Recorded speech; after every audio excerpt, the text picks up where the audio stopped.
Yo creo, Marc, que lo que quiere la gente es dejar de escuchar mi voz, si les leo bien la mente. O sea que te dejo ya los bártulos.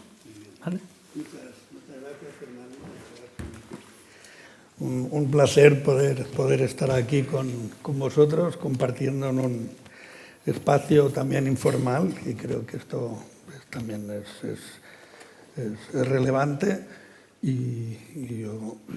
Bueno, básicamente, como comentabas, no sé si voy a intentar ser Louis Armstrong, es muy difícil, y más en el ámbito de la evaluación, pero sí que el ámbito de la evaluación también tiene un espacio de creatividad relevante, y es una de las preguntas que, bueno, algunas de las preguntas que voy a formular a Eloísa van en este sentido, ¿no? Porque ella también ha incorporado la creatividad en todos los ámbitos donde ha ido. Yo creo que es también muy importante tener a Eloísa aquí, que a mí me gustaría, en la trayectoria que yo he realizado en el ámbito de la evaluación, hemos seguido mucho todo lo que se ha hecho anteriormente, y Eloísa siempre ha estado abanderando los diferentes proyectos, desde todos los ámbitos en los cuales la evaluación tiene sentido que se institucionalice, ¿no? Tanto desde el ámbito, al inicio, en la creación también de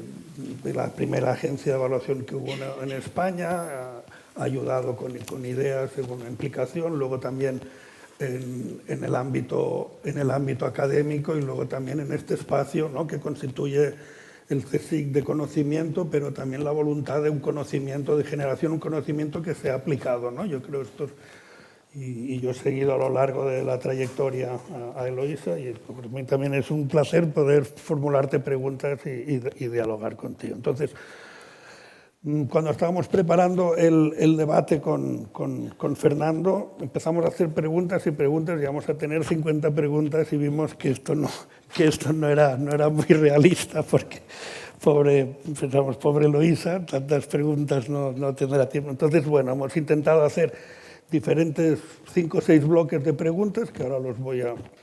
Y la idea es intentar preguntarte un par o 3 de preguntas máximo en cada bloque, y estaremos un poco contenidos de no hacer más, pero bueno, esperamos. Este es como decía Fernando, el primer encuentro que se hace, y bueno, esperemos que las que queden en el tintero, que se puedan dar respuesta antes. Los bloques de preguntas, como decía también antes Fernando, no se da nada aquí, por supuesto, y yo creo que es bueno, porque al final podemos hablar de todo, y también en un momento que se están construyendo los cimientos de Besaldi, también es importante hablar de los cimientos de la evaluación, y este es un poco el primer bloque, ¿no? El primer bloque es un poco que según Eloísa, qué es evaluar, ¿no? El segundo bloque vamos a comentar el uso de las evaluaciones, que es un concepto que se utiliza cada vez más, ¿no? Al final interesa, si se hacen evaluaciones, preguntarnos sobre si realmente se usan estas evaluaciones, si sirven para mejorar las políticas públicas, y qué papel tienen entonces las evaluaciones en el diseño, en el rediseño, en la mejora de políticas. Este sería un poco el segundo bloque. El tercer bloque, qué referentes tenemos, ¿no?, en España, en el ámbito, a quién miramos, a quién podemos mirar, de quién podemos aprender. Y a partir de aquí, cuáles son los retos que tenemos. Esto sería el cuarto bloque. Y qué podemos hacer para incorporar estos retos, tanto a nivel de Euskadi como de forma específica en Besaldi. Y este sería el último bloque. Y bueno, pues a partir de aquí, pues la primera pregunta que le planteo, o que se planteó a Eloísa, es ¿cómo definirías evaluación de políticas públicas, y qué ramas puedes destacar en estas definiciones, o qué ramificaciones o grupos, o en este árbol de lo que es la evaluación de políticas, qué tendencias existen, ¿Y cómo podías diferenciar estas diferentes tendencias? Esto ya podría ser toda una conferencia, sí. pero la idea es esto, es un poco en estos, cada bloque, pues no sé, quizás 5 o 10 minutos para cada bloque, pues yo creo que llegaremos al tiempo previsto. Muchas gracias, Marc. Quiero empezar agradeciendo a mi amigo Fernando, ya habéis notado que es mi amigo, por la presentación que ha hecho. Si yo fuera Marie Curie, querría conocer sobre todo a Armstrong y a Beveridge. O sea, que ha sido perfecta tu analogía, ¿no? También quiero deciros que me encanta el concepto, la palabra y el concepto de Besaldi, ¿no? Me parece una palabra preciosa y un concepto también muy, muy bonito. Y, por supuesto, manifestarme, igual que tú, sobre lo que está ocurriendo en Gaza y apoyar tanto, lo estamos haciendo institucionalmente, pero también personalmente, todavía más allá que institucionalmente, sobre la situación de Gaza, ¿no? Muchas gracias por la pregunta. La discusión sobre qué es evaluación de políticas ha evolucionado mucho a lo largo del tiempo y hay muchas definiciones de políticas públicas. Una forma de definir políticas públicas es distinguir entre lo que algunos llaman evaluación genuina de políticas públicas y otros tipos de evaluación, ¿no? Yo no estoy tan segura de que haya que hacer esta distinción de evaluación genuina y otros tipos de evaluación, pero os voy a trasladar este debate en primer lugar. Evaluación, lo que algunos llaman evaluación genuina de políticas públicas, es lo que también se llama evaluación de impacto.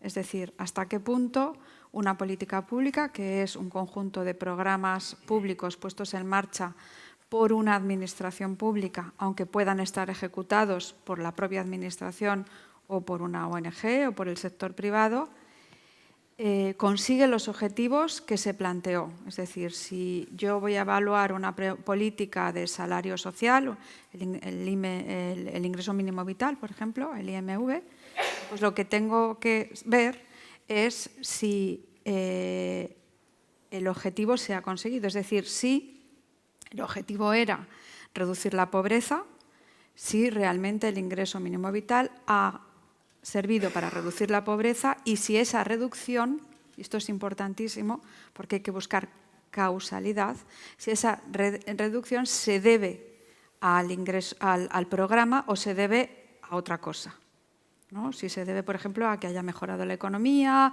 o que ha tocado la lotería de repente en un barrio que era muy pobre o lo que sea. Hay que buscar esa causalidad.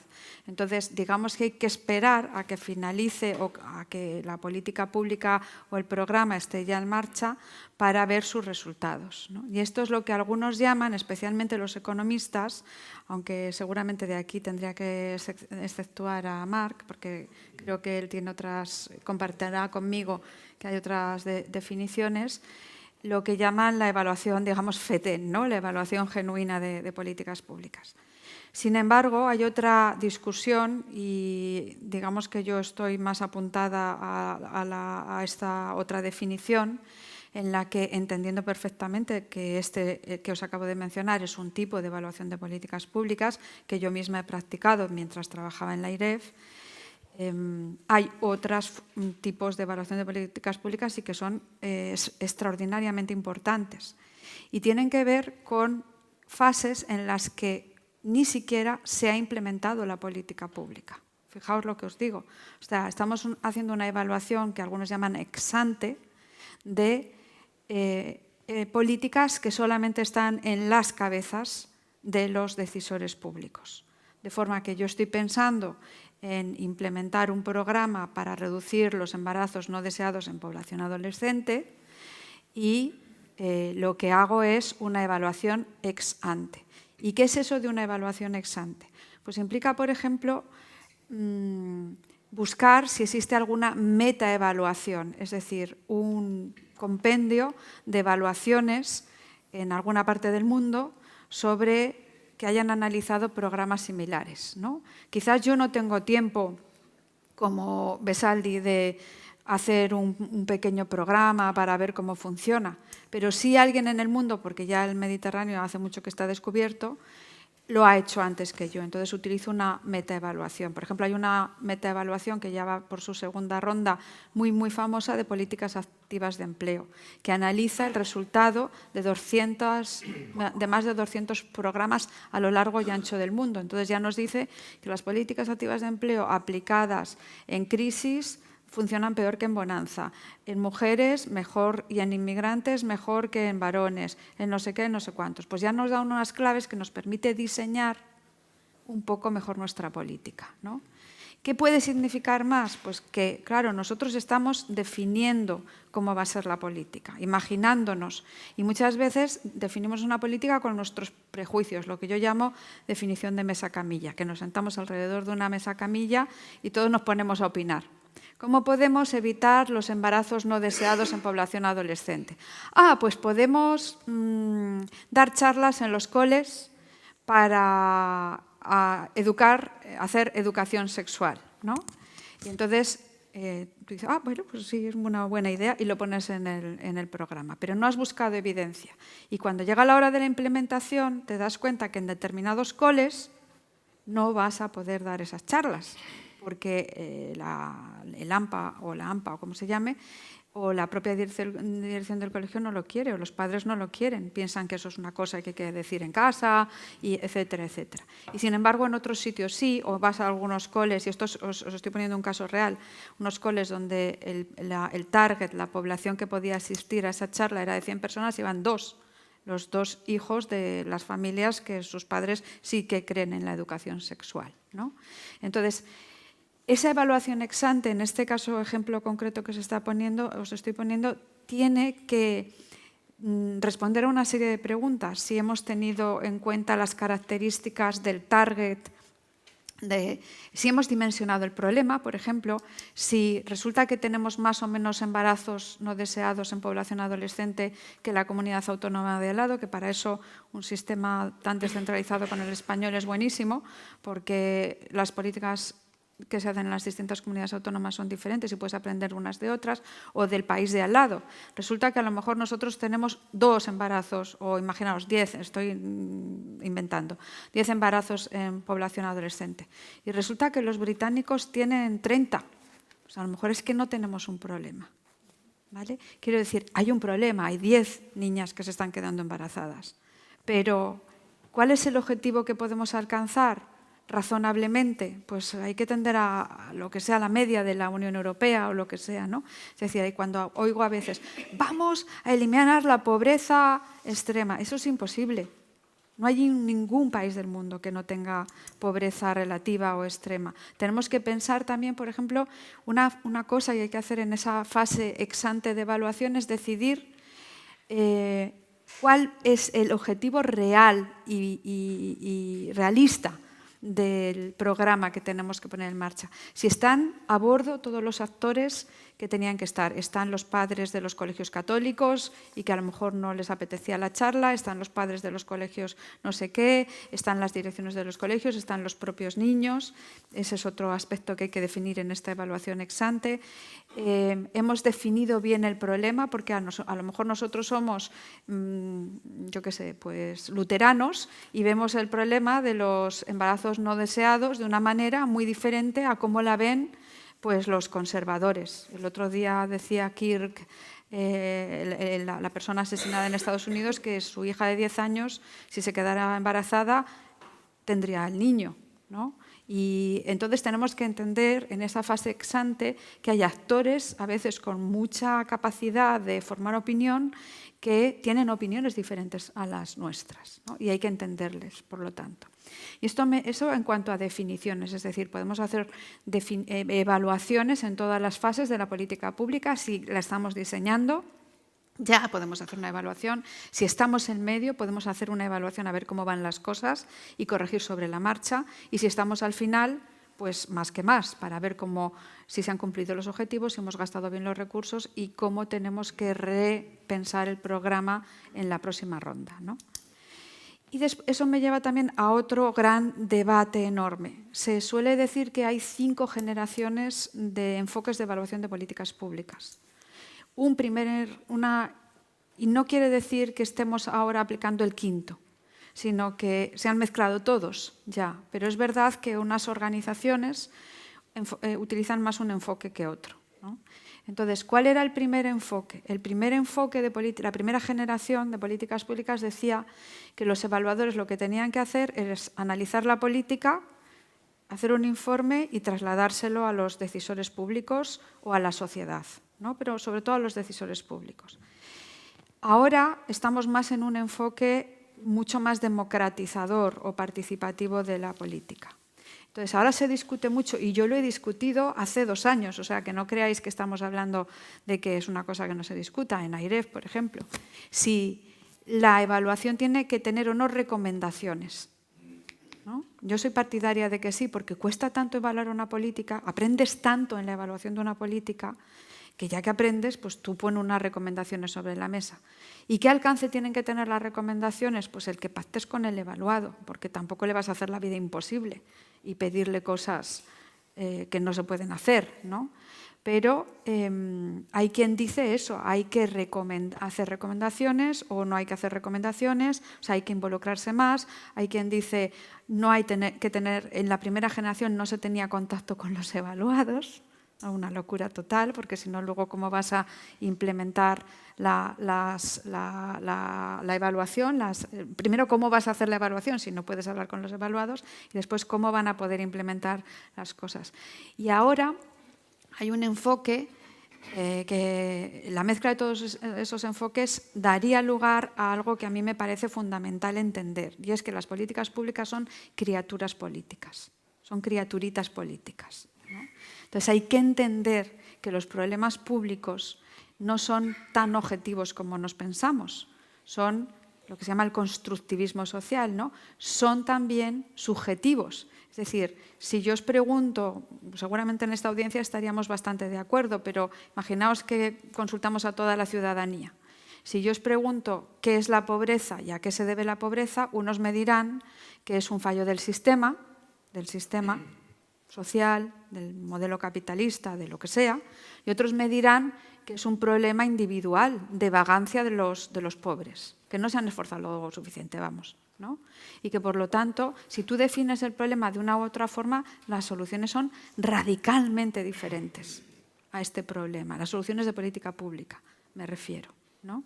Entonces hay que entender, cuando evalúas una política, y esto os estoy poniendo una política que da mucho pie a la ideología, pero es que estoy recordando ahora un informe que leí hace poco de la clonación humana, una evaluación que hacía el gobierno estadounidense sobre la clonación humana, y utilizaba este enfoque. Decía, la Iglesia Católica piensa que tal, los científicos piensan esto, el gobierno piensa esto, etcétera. ¿Qué piensa cada uno? Porque el decisor público necesita saber también a qué se enfrenta cuando tiene que decidir, ¿no? Entonces, este es otro enfoque de evaluación de políticas públicas que pone sobre la mesa la idea de que los problemas sociales no se pueden contemplar desde una sola perspectiva.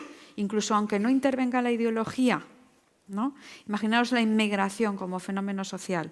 Pues para el Ministerio de Sanidad es un problema público que tiene que ver con enfermedades que ya estaban erradicadas aquí. Para el Ministerio del Interior es un problema que es del mismo gobierno y de la misma ideología, digo, cuando no hubiera un gobierno de coalición, es un problema de seguridad y de control de fronteras. Para el Ministerio de Trabajo, que también es de la misma ideología, es un asunto que tiene que ver con la calidad del empleo, los derechos sociales de los españoles y de los extranjeros. Estamos hablando del mismo gobierno, pero cada uno utiliza una lupa.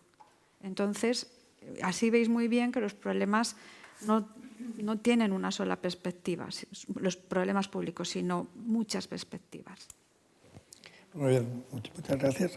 Yo quería apuntar aquí en lo que has comentado, que sí que nosotros, de la experiencia en Ivalua, hemos hecho hicimos unas 120 evaluaciones durante los casi 10 años que estuve allí, y muchas de estas evaluaciones se hacían mayoritariamente a demanda. Entonces, a veces nos sucedía que había una demanda que era, por ejemplo, una pregunta de evaluación relacionada con impacto, y a veces no se podían hacer evaluaciones de impacto porque la política ya se había puesto en marcha, no había forma de poder construir un contrafactual, ¿no?, que permitiera conocer el impacto de la política en relación a lo que había sucedido en ausencia de esta política, ¿no? Y entonces, a partir de aquí, empezamos a hablar con los interlocutores para decir, bueno, no se puede hacer impacto, pero se podría mirar una evaluación de implementación o una evaluación del diseño a partir de la metodología de la teoría del cambio, o ver un poco si la política está respondiendo realmente a la necesidad. Pero bueno, entrar en un diálogo entre las personas que estaban implicadas en el diseño, pero también en la gestión de la política, y muchas veces llegamos, algunos casos dije, no, porque nos interesa impacto, entonces, bueno, no se podía hacer, pero en otros casos, cuando se pasó a hacer evaluaciones de implementación o incluso del diseño, algunas veces vimos que las evaluaciones, porque luego sí que en todas las evaluaciones nosotros planteábamos recomendaciones, y se siguen planteando en Evalua, y hacíamos un seguimiento del uso de estas recomendaciones, ¿no? Veíamos si las recomendaciones se utilizaban para mejorar o no la política. Lo que nos dimos cuenta es que en aquellas evaluaciones en las cuales había habido un debate más constructivo, un debate más largo, en cuanto a la configuración de la pregunta, en cuanto a la participación de más actores, eran las evaluaciones que habían tenido más relevancia, más uso, o sea, donde se habían incorporado más las recomendaciones. Y esto es un poco también relevante en el sentido que comentabas de la evaluación de impacto versus otros tipos de evaluaciones, pero también la participación de los actores, no tanto en la producción de las evaluaciones, pero sí en la gestión de equipos coordinados entre quien realiza las evaluaciones y cuando había un contacto más a largo plazo también era cuando funcionaban mejor las recomendaciones. Y yo creo que a partir de aquí yo creo que podemos pasar ya al segundo bloque, que es también que ya se ha empezado a comentar, ¿no?, que es el tema del uso, ¿no? Si realmente las evaluaciones, ¿tú crees que se están utilizando, en qué manera las evaluaciones exprimen todo su potencial y cómo ves tú, qué crees que se tendría que hacer para que las evaluaciones sirvieran más, en el sentido que ayudaran más a la mejora de la toma de decisiones públicas? Pues esta pregunta es compleja también. Hace un par de años escribí un artículo que comparaba 8 países, cómo estaba la evaluación en 8 países occidentales, eran Estados Unidos, Canadá, Reino Unido, Alemania, Suiza, España, en fin, varios. Y otros distintos sobre cómo estaba la evaluación en las comunidades autónomas, en el Estado, ¿no? Y en el caso del artículo comparando los países, es verdad que elegí países que tenían cierta trayectoria en evaluación de políticas públicas, y a mí hay un par de organismos que me gustan mucho y les hemos copiado muchas cosas, ¿no? Uno es la NAO británica, la National Audit Office, y otro es la GAO, la General Accounting Office, que aunque tienen nombres que tienen que ver con contabilidad, hacen otro tipo de evaluaciones. De la GAO copiamos, porque a mí me gustaba mucho desde hace muchos años, un observatorio del uso que tienen de las políticas, que se puede consultar el resultado de las políticas públicas. Y se ha puesto en marcha, existe en AIREF y lo podéis ver en la web. Entonces se trocea un informe de política pública, en vez de tener que leerte todo el informe, se trocea en el objetivo y las principales recomendaciones, y luego se pone ahí porque el uso de las evaluaciones del AIREF lo visa el Ministerio de Hacienda todos los años. Entonces se pone un puntito verde si se ha usado, naranja o rojo si no se han usado, ¿no? En este artículo comparado de países que ya hacían evaluación y que por lo tanto estaban ya muy avanzados, a veces tienen décadas, ¿no? España tiene menos tiempo porque yo, que soy el único ser humano que ha trabajado en las 2 agencias de evaluación estatal, os puedo decir que la primera desapareció, la EVAL desapareció como tal, es decir, que a veces los organismos públicos también se mueren, aunque uno no lo crea, Y luego AIREF fue impulsada por la Unión Europea en el momento de la gran recesión. Es decir, os damos fondos si medís el impacto de los fondos en políticas, ¿no? Entonces, no sé qué iba a decir en este punto, pero en cualquier caso, en ambos casos reflexionábamos mucho sobre el uso de las políticas. Así, lo que os iba a decir es que nosotros somos un país bastante reciente en cuanto a evaluación de políticas, pero los otros, que llevan muchos años, están preocupados mucho y mucho por dos cosas. Uno, la calidad de las evaluaciones. Ahora quizás podemos hablar por qué, y otra, el uso. Entonces, en algunos países hay bastantes estudios sobre el uso. Por ejemplo, recuerdo uno del Consejo de Estado francés que decía que solo el 44% de las evaluaciones se usaban. A mí que el solo lo quitaría porque un 44% es bastante. La GAO tiene uno que dice que el 88% de las evaluaciones se usan, y eso me parece muchísimo. Y a mí es que me encantan los informes de la GAO. Os aconsejo que les echéis de la NAO británica. Hay una NAO en Australia, pero yo estoy hablando de la británica. Muchas veces los he utilizado cuando he tenido que prepararme algo para aconsejar cómo tenía que ser una política pública en nuestro país. O sea que efectivamente es muy utilizada, y una de las claves es porque se hace con mucho acompañamiento institucional. Y es verdad que desde luego las que hacíamos en la AIREF tenían todo el rato un diálogo constante con la persona que te solicitaba la evaluación. Se acordaban las preguntas de evaluación, de forma que había un contacto informal. Oye, que queremos encargaros una evaluación. La AIREF proponía con los datos que existen, porque claro, como estaba señalando Marc, a veces no tenemos datos, y entonces tienes que levantar tus propios datos, y eso es muy costoso desde un punto de vista económico y de tiempo, etcétera, etcétera. Pero bueno, está muy bien. A veces tener datos, yo siempre, para animar a los que dicen, no, es que no se puede evaluar porque no hay datos, siempre digo, pues mejor, porque si no hay datos, los datos que hay a veces te condicionan mucho el tipo de evaluación que tienes que hacer y te muestras perezoso en levantar nuevos datos. Entonces, a veces, pues está bien tener unos datos, pero hay siempre hay que tener en cuenta que habrá que levantar otros datos, cualitativa o cuantitativamente, con una pequeña encuesta online. Ahora es muy fácil porque tenemos las tecnologías, ¿no?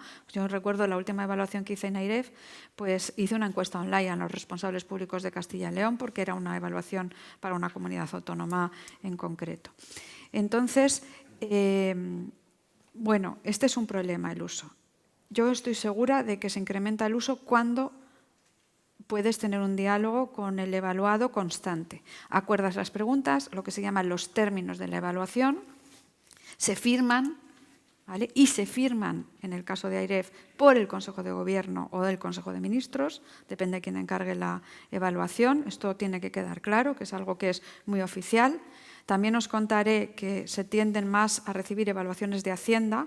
Eso quiere decir que se está muy interesado en el uso de los recursos, aunque todas las evaluaciones incorporan si los objetivos para los que estaba destinada la política se están cumpliendo o no.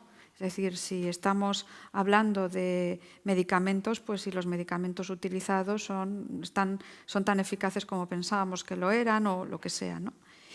Y os quería hablar también de algo muy, muy importante, que es lo que se llama el principio de cumplir o explicar. El principio de cumplir o explicar significa que si el evaluado no cumple con lo que dice la evaluación, debe explicar por qué no lo cumple, ¿no? Porque vamos a ver, no vamos a hacer evaluaciones que cuestan un dineral, que a veces paralizan los servicios, porque hay que paralizar una base de datos, hay que dedicar funcionarios del sitio que estés evaluando a que te ayuden, hay que, lo que sea, son recursos públicos. Siempre digo que hay que evaluar la evaluación de políticas públicas, ¿no? Hay que evaluar a quien evalúa. Entonces, ¿para qué sirve? No sirve para guardarlas en el cajón.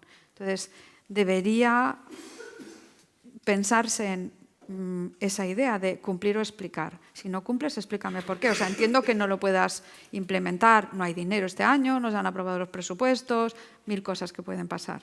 Pero es muy importante el principio de cumplir y explicar. Y hay otro factor que siempre también se tiene en cuenta para favorecer el uso, y es, en los últimos años, y en esas generaciones de evaluación que os decía antes, que es la publicación de las evaluaciones, ¿no? Y esto a veces es conflictivo, porque hay gobiernos pues, que, como os decía antes, las políticas son criaturas políticas, y si la evaluación no es muy positiva, publicar una evaluación, a veces los gobiernos nos encargaban evaluaciones de políticas que había hecho el anterior gobierno, porque esto es más fácil, ¿no?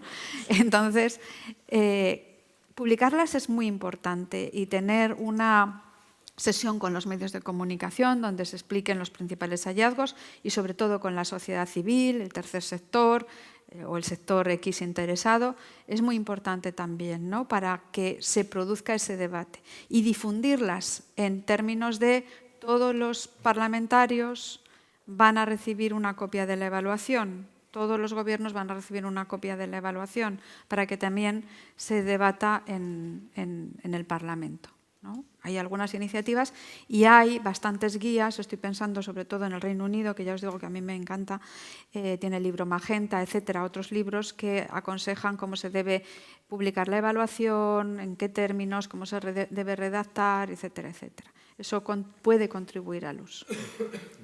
Muy bien, yo creo que incluso muy recientemente, creo que en el Reino Unido ha salido no sé, una ley o se ha promovido la obligatoriedad de publicar todas las evaluaciones. Yo creo que lo querían poner en marcha recientemente, ahora se han dado cuenta que necesitarán un poco más de tiempo para poderlo hacer, pero yo creo que esta iniciativa es muy relevante, ¿no? Yo creo y también hay muchos repositorios cada vez más de evaluaciones a nivel internacional que cada vez más publican las diferentes evaluaciones y es verdad que la publicación es un aspecto esencial de las evaluaciones. Has hablado de la National Account Office como también un referente. ¿Nos puedes decir qué otros referentes crees que desde un organismo que se está creando que podían ser útiles para poder, o incluso metodologías, o el libro Magenta, o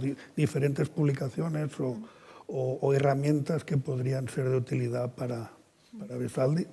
Pues en el caso de nuestro país, yo creo que, yo no sé qué ha pasado con la agencia, había una agencia navarra de evaluaciones que a mí me gustaba mucho, cuando yo estaba en AEVAL, que hace ya una eternidad, era en 2009, que había hecho una lista muy larga de evaluaciones y que yo a veces utilizaba, ¿no?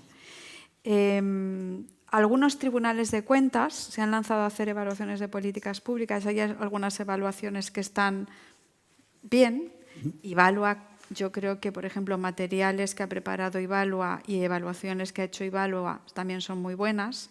Antes veníamos de camino hablando de la teoría del cambio, que acabas de mencionar. La teoría del cambio, para el que no la haya oído, que es un concepto un poco raro, pero es muy sencillo de explicar, es el conjunto de hipótesis que hay detrás de una política pública, ¿no? Si tú quieres reducir la mortalidad infantil en una enfermedad que se puede prevenir, tu hipótesis es que si vacunas a X niños en X edad y en X periodo de tiempo, esa enfermedad se erradicará. Y otra hipótesis es que para conseguir eso necesitas tantas personal sanitario, tantas vacunas, esa es tu hipótesis del cambio. Es muy fácil porque está claro, ¿no? O tu hipótesis en una política que quiera prevenir las muertes en accidentes de tráfico es que si limitas la velocidad, a veces las hipótesis encuentras una evidencia empírica abrumadora y otras no, porque a veces son políticas más o menos novedosas. Por ejemplo, yo recuerdo que hace 3 o 4 años, cuando trabajaba con la ministra Carcedo en Sanidad, estábamos buscando evidencias sobre el suicidio y había, pero no tantas. Y no había prácticamente ninguna sobre, por ejemplo, cómo prevenir la violencia contra el personal sanitario en los centros de salud y en los hospitales, ¿no? Que es una política tal. Pero al final había.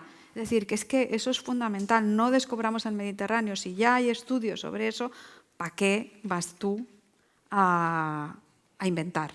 Sí que puedes hacer programas piloto, adaptar lo que han hecho otros a ver si te funciona a ti o no, porque a veces no funciona, pero tampoco hace falta inventar si ya está hecho en otro sitio del mundo, ¿no?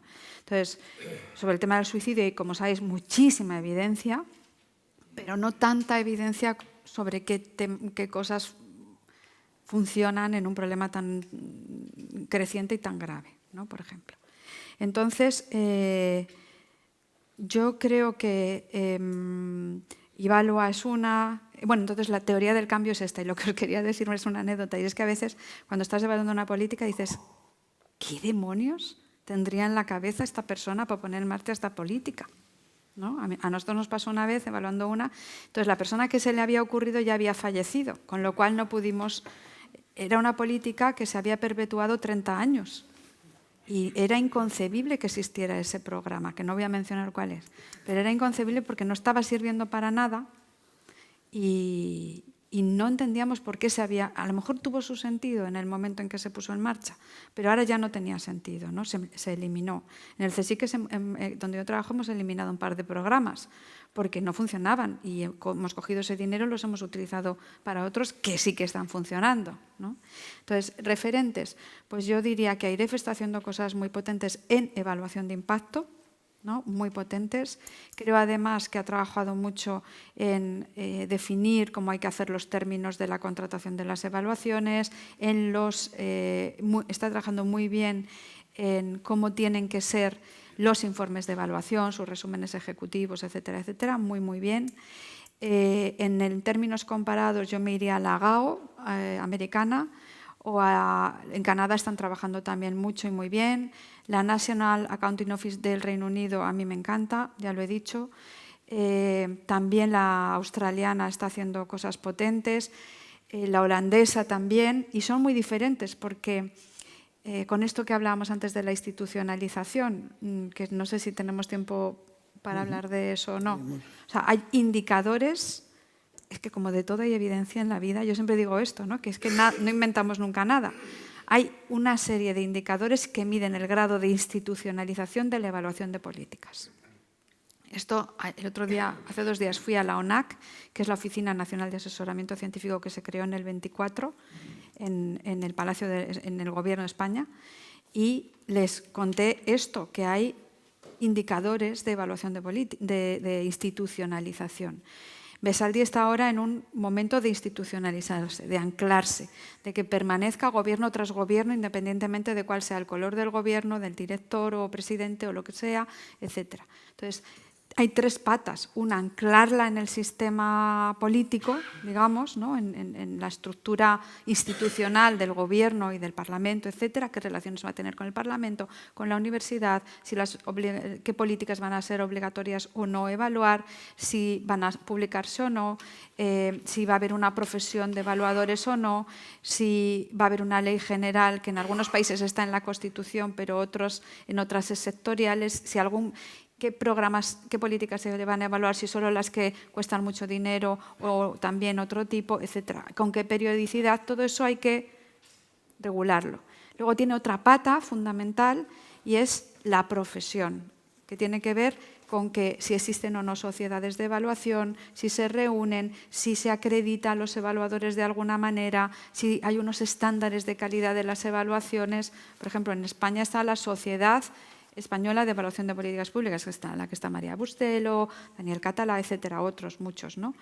Si hay una revista de evaluación de políticas, que se acaba de crear una, en la que yo estoy en el comité de dirección y va a sacar ahora su primer número. Esto es que haya una profesión, ¿no? Y la última gran pata para la institucionalización tiene que ver con la sociedad civil. Si la sociedad civil, los medios de comunicación, las ONGs, las empresas, quien sea, está reclamando o no evaluaciones, si las está usando, si las está leyendo, etcétera. Lo que tiene que ver con que la sociedad civil conozca no qué es la evaluación de políticas, que es una cosa muy rara que a la gente no tiene por qué conocer, pero que sí se analiza el impacto y que no se hacen políticas a tontas y a locas, sino que se hacen con cabeza, ¿no? Y pensando. Sí, yo creo que seguimos pues con institucionalización Y apuntabas estas dimensiones, luego también cuáles serían las dimensiones de institucionalización que en los diferentes sistemas, ¿no? Se apunta el sistema, se hablan, ¿no? Bueno, Stockman habla del sistema profesional, ¿no? El sistema político o el sistema social. ¿Cómo crees tú que estaríamos en España en estos sistemas? ¿O qué crees que cumplimos más o dónde tenemos más asignaturas pendientes? Yo creo que ahora mismo estamos bastante bien. Si me lo llegas a preguntar hace 4 años, diría que no. De hecho, hay una tabla comparada que tengo aquí, y os puedo pasar, que sitúa a los países, a 10 o 15 países, en su grado de institucionalización en estas tres patas: sistema político, profesión y sociedad civil. Y entonces dice que España solo estaba bien en la parte de profesión.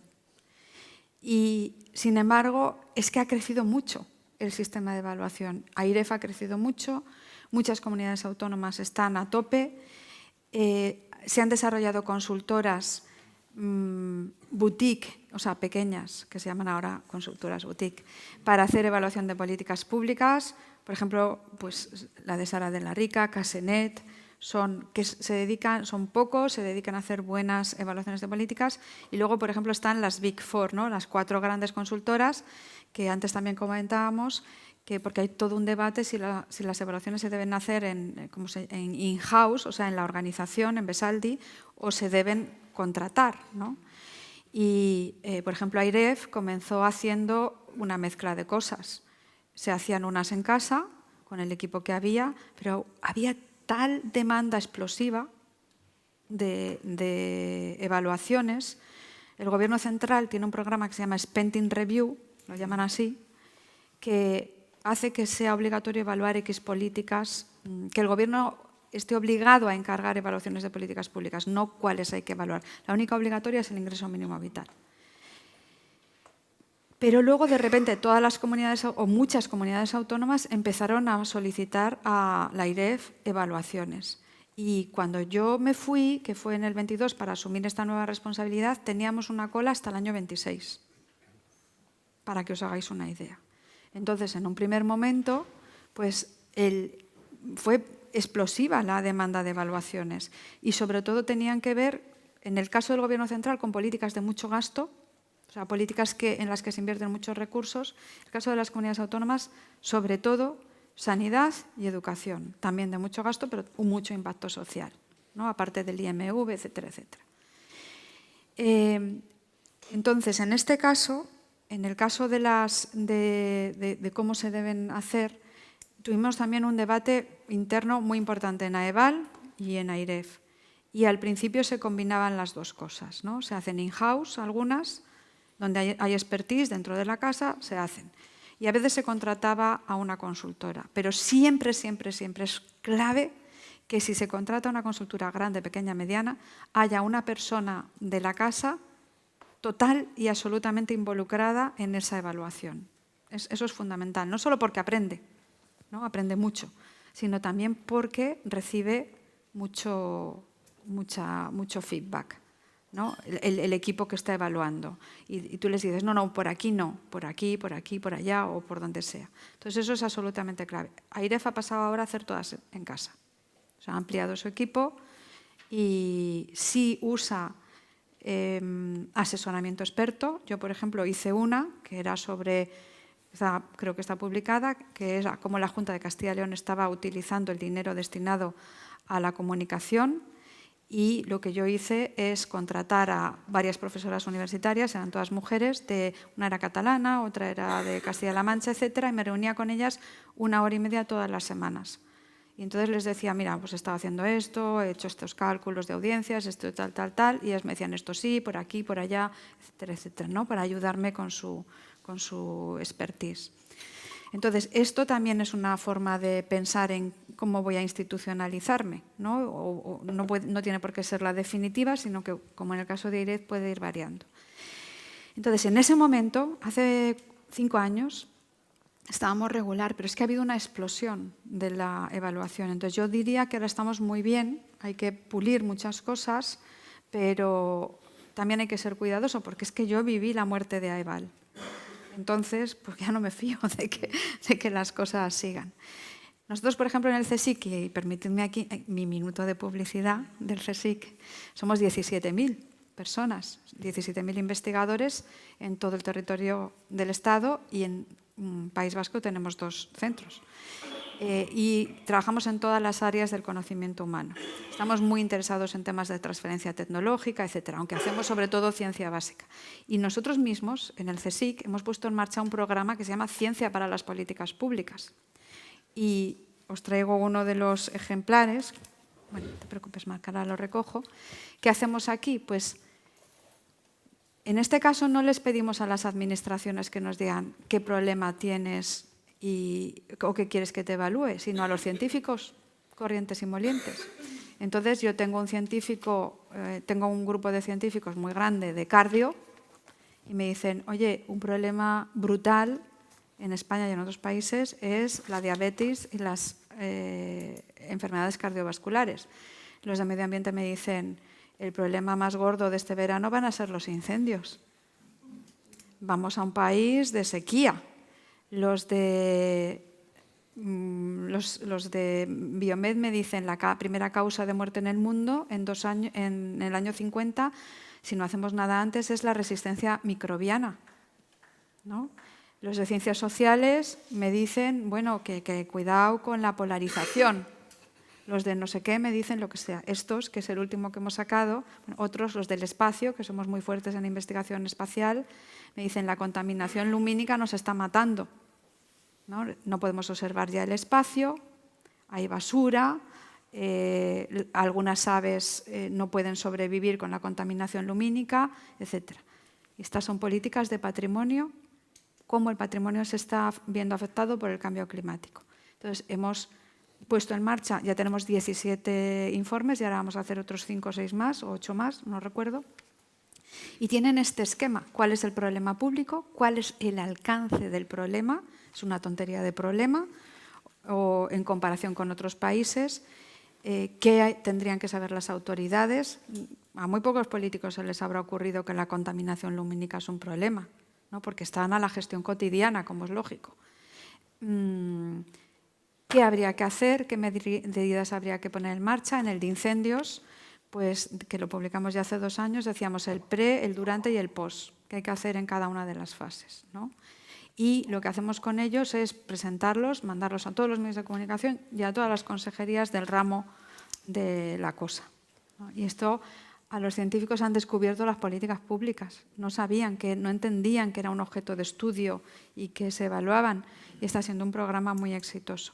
O sea, que estamos haciendo muchas cosas. Y ya por último, recordad que se ha puesto en marcha tanto la Oficina C de Ciencia del Parlamento, que está funcionando ya desde hace varios años y que está muy bien. Tiene programas de emparejamiento científico-político. Entonces, un político del PNV se empareja con un científico al azar de lo que sea y trabajan juntos un tiempo, unas semanas. Tiene evaluaciones que decide el Parlamento. Bueno, los científicos proponen temas y los parlamentarios deciden. Quiero saber qué sabe la ciencia sobre cómo atajar el cáncer, qué sabe la ciencia sobre el suicidio, qué sabe la ciencia sobre el uso de las tablets en niños pequeños. Están publicados y son muy buenos. Y Pedro Sánchez, el presidente del Gobierno, vino al CSIC en un evento de más de 400 personas a anunciar la puesta en marcha de la ONAC, que es la Oficina Nacional de Asesoramiento Científico, donde ya ha hecho varios, no sé, pero al menos 60 informes ha debido hacer. Hay un asesor científico en cada ministerio, en cada uno hay uno que está poniendo la oreja para ver qué necesidades de asesoramiento científico hay en los ministerios. Pues cómo prevenir, lo que sea, no sé, el que los niños no sé cuántos, ¿no? Yo misma en el INAP, en un programa que hay de políticas públicas y que vienen gente de los responsables públicos municipales, autonómicos y del Gobierno central, he hecho este ejercicio con ellos 2 veces. La primera vez me salieron 212 necesidades de asesoramiento científico en políticas públicas, bien evaluación de impacto, bien evaluación pre, sobre si están sirviendo o no para algo las subvenciones de la PAC, sobre qué se sabe sobre violencia de género, qué se sabe, lo más variopinto que os podéis imaginar. Y la segunda vez que lo he hecho me han salido 217 necesidades de asesoramiento científico. Esto existe en Estados Unidos, en el Reino Unido y Holanda, no lo inventé, lo copié. Allí se llama de distintas maneras, creo que en Estados Unidos es agendas de aprendizaje, en otro sitio es agendas de evidencia y esto es lo que hacen los asesores científicos de los ministerios, es pegar la oreja a lo que se discute ahí y a veces la evidencia se produce ya en las consejerías, porque hay expertos obviamente en las consejerías, pero otras veces no, porque no hay tiempo o son problemas nuevos. Entonces ellos identifican las necesidades de asesoramiento científico, se las trasladan al CSIC y el CSIC busca los mejores expertos nacionales, no necesariamente del CSIC, a veces no hay, sino nacionales de las universidades, perdón, nacionales no, internacionales, en desinformación, en lo que sea, en apagones, en yo qué sé, en lo que sea, internacionales, y no siempre tienen, y muchas veces no son del CSIC, de hecho, ¿no? Entonces hacen un informe rápido de qué sabe la ciencia sobre lo que sea. Y los informes más a largo plazo, que no son a demanda, estos no son a demanda, antes hablábamos de eso, sino que están ahí y habrá que ir actualizándonos porque ya sabemos que la ciencia pues sabe lo que sabe hasta X momento y luego sabe más porque todo se revisa. Los científicos siempre construyen cuestionando lo que han descubierto sus colegas anteriores, ¿no? Entonces, también es otra forma de contribuir a este mundo de la evaluación y poner evidencia en las políticas públicas. Así que yo creo que podemos decir que hemos mejorado mucho y muy rápido. Otra cosa es que en la siguiente legislatura pues todo esto se termine de institucionalizar o no. Pero habría que intentarlo. Muchas gracias. Y tenía una pregunta en relación a esto, que es que nosotros también hablando con Fernando estos días, uno de los aspectos que considerábamos clave en un ecosistema de evaluación o en relación a la institucionalización de la evaluación era que estos tres subsistemas, en palabras de Stockman o no, yo lo hablo más, aquí sí que hay mi sesgo de economista, ¿no? Oferta y demanda de evaluaciones, ¿no? Como la oferta como el conjunto de profesionales, ¿no? A los que en un momento dado pueden realizar evaluaciones, y la demanda como las administraciones o las entidades sociales que pueden hacer esta demanda de evaluación. Para mí un aspecto importante de esta institucionalización es que estos dos mundos estén cada vez más cerca, más conectados y articulados, ¿no? Yo me parece súper interesante la iniciativa que has contado en el CSIC, porque lo que hace es acercar a la oferta, digamos, a la demanda, que normalmente desde las administraciones nos planteamos al revés, ¿no? O de las entidades que estamos en medio, ¿no? Una entidad de evaluación tiene, para mí, una de las ventajas comparativas es que está muy cerca de la demanda, muy cerca de las administraciones, pero también tiene unos conocimientos que le permiten también, lo que habéis hecho, identificar quién en el ámbito académico tiene expertise y a lo mejor está haciendo papers, ¿no? Y no es consciente de que las herramientas que utiliza son herramientas que son súper útiles para hacer evaluaciones, ¿no? Y entonces vosotros estáis ayudando a acercar estos dos mundos desde el sector de la oferta o del sistema profesional, y luego yo creo que es importante, ¿no? Que se haga también, se acerque desde, ¿no? Cada vez más las administraciones intenten ver cuáles son las necesidades de conocimiento que tengan, ¿no? Yo creo que aquí también, creo que el Reino Unido otra vez vuelve a ser referente. Yo me acuerdo que ellos en cada uno de los ministerios tenían la obligación de publicar cuáles eran ellos le llamaban, creo, Area of Research Interest, ¿no? Que las áreas de investigación, que es una manera de digamos, de manifestar las demandas que a lo mejor eran solventes, pero que se conocían únicamente internamente, ¿no? Yo creo que todos estos mecanismos de acercamiento entre los dos subsistemas son los que permiten también esta institucionalización. Y ahora pasando un poco porque lo has mencionado y lo quería agarrar ahí el vuelo y no he podido, pero ahora sí lo agarro al vuelo, todo el tema, ya pasando más a lo que sería la gestión, el papel de los profesionales de la evaluación y de una agencia de evaluación. ¿Qué profesionales tiene que tener una agencia de evaluación y si sus competencias, habilidades son las que ya están establecidas en la función pública, las que tienen los investigadores en el mundo de la ciencia? Si nos puedes ilustrar un poco sobre esto y cómo se podría hacer para incorporarse, en el caso de que no estén en la función pública, ¿qué se puede hacer para incorporar estos profesionales en la función, en lo que sería una agencia de evaluación? Vale, gracias. Pues es otro tema. No se me ha olvidado decir una cosa, que hay una ley de políticas basadas en la evidencia en Estados Unidos que hizo Obama, ¿no? Y que es bastante interesante. O sea, que esa es otra cosa a descargarse y ver. Sobre el perfil de los profesionales le he dado 1000 vueltas. Porque, bueno, pues porque me interesa, claro, pero también hay una discusión importantísima. Y de hecho en Reino Unido se han identificado las 23 competencias que tiene que tener un policy analista, ¿no? un analista de políticas públicas. Y sé que el INAP en España está también trabajando un poco sobre eso, Yo he discutido también un poco con ellos, ¿no? Sobre qué perfil qué 23 competencias tendría que tener. Depende del tipo de evaluación que quieras hacer. Si vas a hacer evaluación de impacto, es fundamental economistas, matemáticos, ingenieros, esos perfiles son buenos. Si quieres abrir el ámbito de las evaluaciones, al menos a ese perfil tienes que añadir sociólogos, economistas y juristas, como mínimo, ¿no? Fundamental. Cada uno aporta una cosa y ahora diré por qué. Y luego hay que tener expertos en los temas. Entonces depende del tamaño, porque a veces si tú eres carpintero todo lo ves como un carpintero, ¿no? Si eres de diferentes profesiones, pues lo ves como...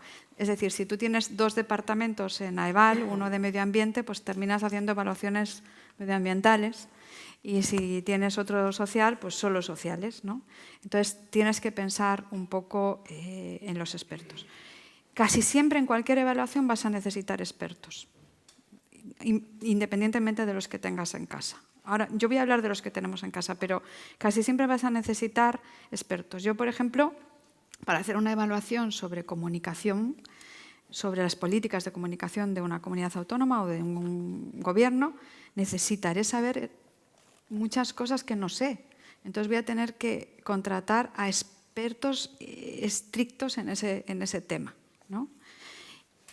Aunque yo sí sé cómo se evalúa una política, ¿no? Porque hay una metodología, hay consensuada internacionalmente, hay una sociedad internacional de evaluación, revistas de evaluación de políticas públicas. Yo sé cómo se evalúa una política perfectamente, pero siempre vas a tener que tirar de expertos. O sea que no hay que agobiarse muchísimo por tener expertos muy específicos de cada cosa, porque entonces pierdes la perspectiva de lo que es lo que estás haciendo, que es evaluar la política. Eso es lo principal, evaluar la política, ¿no? Y todo lo demás lo puedes buscar ad hoc para lo que sea. Entonces, ¿qué es fundamental? Yo creo que tiene que haber personas que conozcan muy bien el funcionamiento de los organismos públicos, ¿no? De la administración pública, de cualquier nivel, y no solo en términos de que yo me sé qué hace un subsecretario y que me sé que las leyes, la diferencia entre leyes y decretos leyes y cómo se hace el presupuesto. Eso es importante. Pero lo importante es también la política, cómo funciona el mundo de la política. cómo se adoptan las decisiones, ¿no? Cómo un político, cuando adopta decisiones, la evidencia que le dan va a ser un input más de los otros 800 factores que tiene que tener en la cabeza para decidir. Qué puso en el programa electoral, qué le dijo su partido, cómo va a reaccionar la opinión pública, qué presupuesto tiene, qué capacidad administrativa tiene, si tiene empleados públicos suficientes para hacer esto o no, porque una cosa es la política perfecta y otra la posible, y otra la desastrosa, que es la que se hace sin evidencia, ¿no? Entonces, tiene que entender el sistema, no solamente saberse las normas, etcétera, sino entender el sistema. Y la metodología de investigación, fundamental. Expertos en quanti y expertos en quali. Es fundamental. En ciencia de datos ahora ya es inevitable lo de la ciencia de datos, que se dice en todos los lados, pero es que es verdad, es inevitable. Estadísticos que sepan leer la estadística, que a veces te encuentras estadística. No, es que el coeficiente no sale. Me da igual, pero se acerca. Y esto ya en ciencias sociales es importante, ¿no? Expertos en quanti y expertos en quali, fundamental.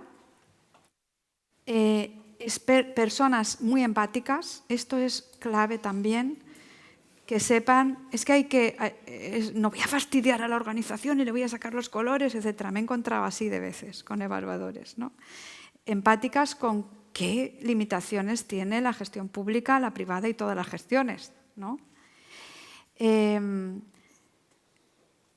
Y eso es muy importante, de verdad que es muy importante. Eso que a veces decimos, prefiero un peor profesional que sea una buena persona. Pues aquí a lo mejor no es el enfant terrible, que esta figura de enfant terrible existe mucho entre los evaluadores, que es el que voy a sacar aquí lo peor de... No hace falta, no tienes que ser enfant terrible. Lo que tienes que hacer es establecer relaciones cordiales con la institución, dialogar muchísimo, entender sus limitaciones, sus tiempos, que te entiendan a ti, que expliques que la evaluación no es para hacer una valoración, sino para mejorar las políticas públicas, etc. O sea, ese perfil es también muy fundamental. Y luego, si ya tienes una organización más grande y puedes tener expertos en cada sector de política pública, o eres una organización monográfica en políticas sociales y lo que tienes es expertos en políticas sociales, pues miel sobre hojuelas, ¿no? Entonces yo creo que hay que hacer una combinación de generalistas y especialistas. Ese es el resumen, ¿no?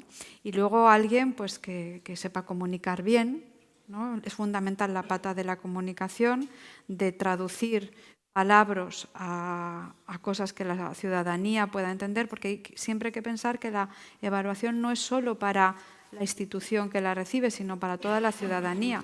O sea, que la lea quien sea. Yo, por ejemplo, he trabajado mucho, casi siempre que hacía evaluaciones, pues venía Cáritas o venía cualquier organización del tercer sector, ¿no? Para las evaluaciones de tipo más social.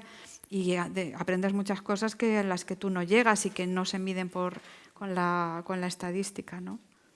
Sí, yo creo que esto es interesante. Y una última cosa, luego, alguien que entienda qué dicen los científicos, por Dios, ¿no? O sea, que alguien en la ONAC, yo escribí un artículo en El País justo sobre ese tema, sobre los intermediarios, que es... cuando tú hablas con un científico, yo soy de Ciencias Sociales y presido el CSIC y tengo 134 centros. Entonces voy a todos los centros de investigación. Entonces les pregunto qué estás estudiando, qué haces, etcétera, etcétera. Y a veces les tengo que decir, mira, yo soy politóloga. ¿Y sabes lo que yo estudio? Pues mira, la ley D'Hondt y tal. Y me dice, pues no lo entiendo.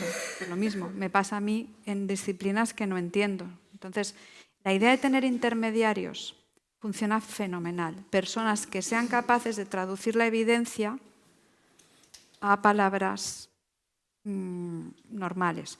Porque los científicos además tienen otras cosas que hacer. Si es que somos muy exigentes con los científicos, les evaluamos todos los años por sus publicaciones en revistas internacionales y por captar recursos. Entonces no están con el tiempo de ponerse a traducir, ¿no? Al cristiano el resultado de sus investigaciones. Entonces, los intermediarios en los que ha pensado la ONAC son todos doctores, pero que no se dedican a la investigación, se dedican al asesoramiento científico, a los responsables públicos. Entonces, son capaces perfectamente bien de entender lo que están diciendo los científicos en sus papers de biomedicina, de lo que sea, y trasladarlo a un lenguaje comprensible.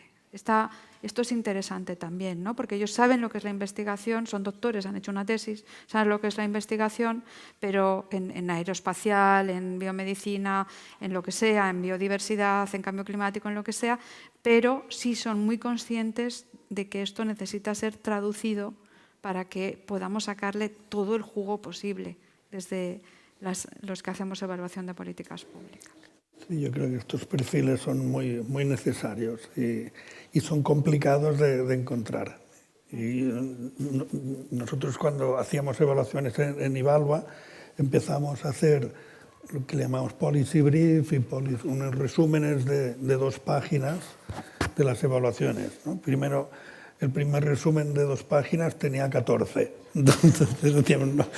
Y costó, y bueno, y a partir de aquí llegar a las 2 páginas era que veías los analistas que sufrían mucho cuando, no, esto no me puedes quitar esto, ¿no? Que sí, que la gente ya... Un responsable del país me dijo una vez, lo que no se puede decir en 434 palabras es que no te lo sabes bien. Y esto costó mucho y al final incluso hemos llegado ahora antes a one page, un resumen de 1 página y esto... Pero sobre todo también es porque nadie va a leer la evaluación completa. Sí. Entonces, en el resumen ejecutivo hay que ir no a me han encargado una evaluación, todo fuera. Es he encontrado esto y hay que hacer esto y ya está, ¿no? Pero porque, salvo otro académico... Yo creo, o otro evaluador, yo creo que el decisor, desde luego, no va a tener tiempo para leer esto. Y ahora ya pasamos casi al último bloque, ¿no? Que sería ¿qué objetivos tú crees que sería razonable plantearse en Euskadi en materia de evaluación, por una parte? ¿Y qué crees que una agencia de evaluación como Besaldi... ¿Qué crees que tiene que hacer entre lo que es... A veces en las agencias de evaluaciones tenemos objetivos como muy difusos, ¿no? Yo recuerdo el de Ivalua era promover la cultura de la evaluación. Y yo cuando entré en Ivalua digo, ¿y esto cómo se hace? Se puede hacer haciendo evaluaciones, generando evidencia, conectando, ¿no?, estas 2 comunidades, la de la oferta y la de la demanda. O generar capacidad de evaluación, ¿no? O sea, generar personas que evalúen, ¿no? en la propia administración, ¿o no? O incluso intermediar, ¿no? Entonces, ¿tú qué crees cuál es el mix, o si hay un mix, o qué crees que sería relevante, ¿no? para una... Yo creo que el objetivo number 1 es institucionalizar, porque ya he vivido que se desinstitucionalizó una agencia de evaluación. Entonces, eso dicho así, parece sencillo, pero es complicadísimo. Pero sí hay como, no sé, 15 cosas, no las voy a citar todas, pero 15 cosas en total entre esas 3 esferas que antes os he mencionado, ¿no? La central, que es la del sistema político-administrativo de Euskadi, o sea, encajarlo bien ahí. Pensar incluso si Euskadi puede hacer evaluaciones que le encarguen terceros, ¿no? Porque yo siempre he pensado eso, ¿no? Porque a lo mejor ¿por qué solo uno puede hacer las evaluaciones de su territorio? A lo mejor te puedes convertir en la agencia especializada en políticas sociales, en evaluar políticas sociales de todo el Estado, ¿no? Porque otros se especializan en medioambientales y otros en no sé qué, etcétera. Pues primero institucionalizar en el sistema político de Euskadi la agencia, y eso hay que tomar decisiones. Por ejemplo, decisiones sobre si hay que hacer o no una ley de evaluación que institucionalice cosas, tiene sus puntos positivos y negativos, sobre si hay que hacer que la evaluación sea o no obligatoria, El riesgo muy grande de hacerla obligatoria es que se burocratice y al final sea 2 líneas de sí, se ha evaluado el impacto en género, sí, se ha evaluado el impacto económico, que es lo que vemos en miles de normas, ¿no? Y por lo tanto hay que pensar si esa es obligatoria, para cuántas. No se pueden evaluar todas las políticas y además sería un despilfarro porque a veces cuesta más el collar que el perro. O políticas que vayan ya a desaparecer para que las vas a evaluar. Bueno, siempre se puede evaluar por rendir cuentas, ¿no? Pero es que hay muchas cosas que hacer, entonces no siempre se puede hacer todo. ¿Quién va a hacer la evaluación? ¿Cómo es fundamental establecer el protocolo de cómo va a ocurrir el proceso de evaluación? Si se va y que el Gobierno al más alto nivel se involucre. No sé cómo se llama aquí el Consejo de Ministros, la Junta de Gobierno o el Consejo de Gobierno, se involucre y respalde cada petición o solicitud de evaluación que sea, si se hace desde una administración, si se hace desde el tercer sector, que también podría ser la solicitud desde el tercer sector. Eso hay que pensarlo o no, porque también los recursos van a ser limitados, entonces eso hay que pensarlo mucho.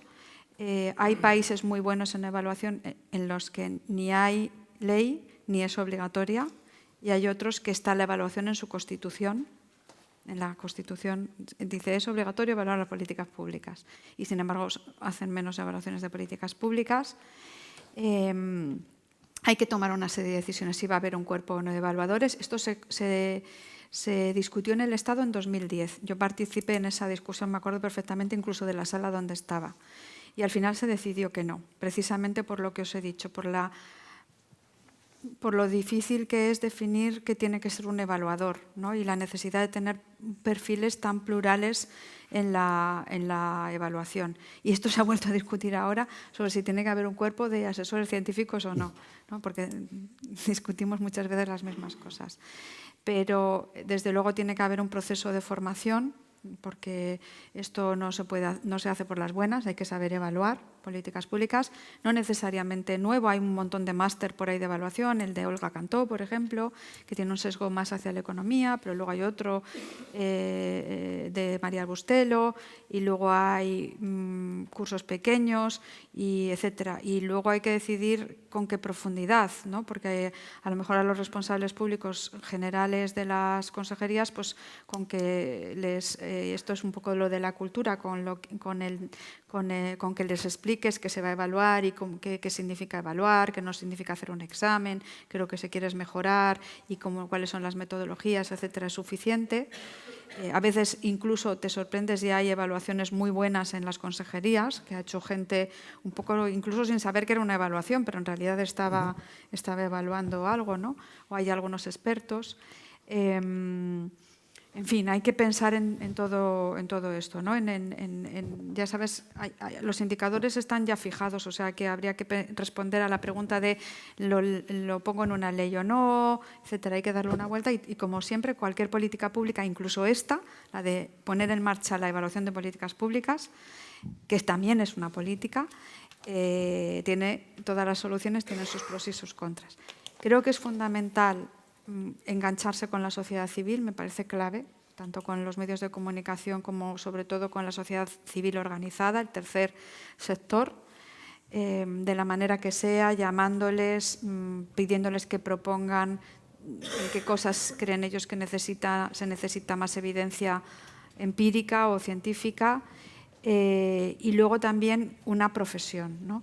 Pero no solo, y aquí hay mucho ya avanzado en el Estado, o sea que yo me ligaría un poco a lo que hay, por lo menos hablaría con ellos, vería si hay que hacer una subsección o lo que sea, o cómo hay que organizarlo, pero es que es muy antigua la sociedad de evaluación y además se ha modernizado mucho últimamente, porque antes estaba yo un poco mortecina, ¿no? Y últimamente, sin embargo, está mucho más dinámica. Han hecho la revista esta de evaluación de políticas públicas, se reúnen varias veces al año, hay congresos de evaluación de políticas públicas, hay guías por ahí bastantes. Recuerdo una del Gobierno navarro, precisamente, Una guía que me pareció fantástica, de evaluación muy sencillita, que me pareció fantástica.